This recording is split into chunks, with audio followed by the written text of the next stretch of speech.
Hey guys, how's it going? All right, so we are on the content classifications worksheet. So I left a link in the content part two where you can click on this. It's pretty much in that first section or the first exercise. So you should see something like this. And at first, it shouldn't be editable, so you probably can't enter in any information right away.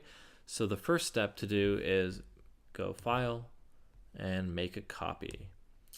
You can name it whatever you like and put it whatever folder works for you and just hit OK. You will probably need a Google account. So for those of you who don't have one, I suggest creating one just because it'll make this worksheet a lot easier for you to use. I will try and include like a Excel file or a CSV if you just want to download it and use it that way. That works for me as well. I figured just having it online makes it easier for everyone, so you don't have to have an Excel program. Cool. So the first step, so this whole worksheet, the idea of it is to help you figure out what pages you need to create for your website or for a client. And the best way is we look at our content classifications. You have an example or what they are here. And what you want to do is just go through each one and say to yourself, is this applicable to my website? So for example, we used Bellier Brothers as our site or client. And if you have your own site, that's even better. I highly recommend using your own site. It just makes it that much more fun for you, as well as you have a lot more insight of what kind of products or services you sell. So for Bellier Brothers, they're a HVAC company, so they help you repair your heater, or maybe if you have want to install a new AC, they can help you do that too. So it's your kind of classic HVAC company. So we kind of go through the list here to say if it's important, if it's applicable, yes or no, and you just go down the entire list. So once you have that list put together for yourself, then you want to go on to step two. So you click on the second tab here. Now what you want to do is first you want to identify your bottom of the funnel category pages. So I purposely didn't put it here because I do want you to start thinking about it and have it more ingrained in your mind and keep practicing so you kind of understand bottom of the funnel, middle of the funnel, or top of the funnel pages. Even for myself, there are some tricky ones out there. So the more practice you have, the much better you become at creating pages as well as understanding intent. So let's just say we want to. So the idea is to start at the bottom of the funnel because those pages are going to make you revenue, and that's exactly what most businesses' goal is. Maybe if you're a charity, then that's maybe a different perspective. You might be looking for donations, but at the end of the day, you're looking for bottom of the funnel pages and then work your way up.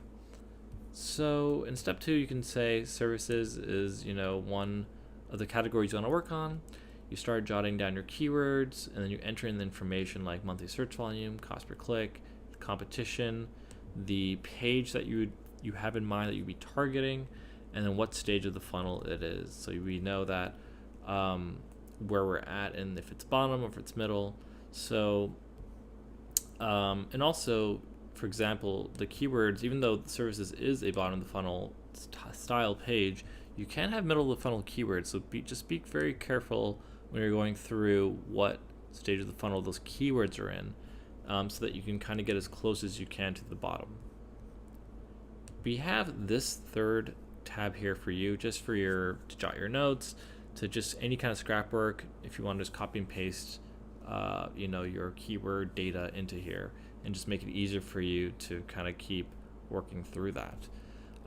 The tool that I suggest you use for keyword research is Keywords Everywhere. We've probably talked about it in the past lessons, so just continue using that or use Keyword Planner if that's your weapon of choice. So you just click on the keyword and you go bulk upload, and you can essentially start typing in your keywords. And just use those two for an example. And then you can literally start copying over all this data into there. You can either put it in Excel or a CSV and copy it that way, whatever is easiest for you.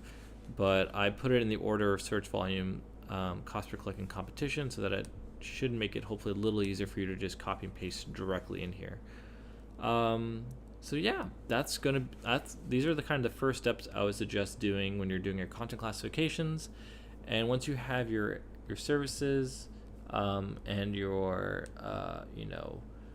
keywords, as well as all your different categories that you want to target, you should have a really good outline of all the pages you need to start creating, the keywords that go along with it, so you can identify where are all the monthly search volume opportunities are. So you can start with the highest ones, or perhaps ones that are less competitive. And once you have that data laid out for you, you can just start knocking that off the list one by one, and you should be well on your way to a well-optimized site for SEO. Cool. All right. Well, that's it for this one. Good luck, and email me if you have any other questions. Thanks.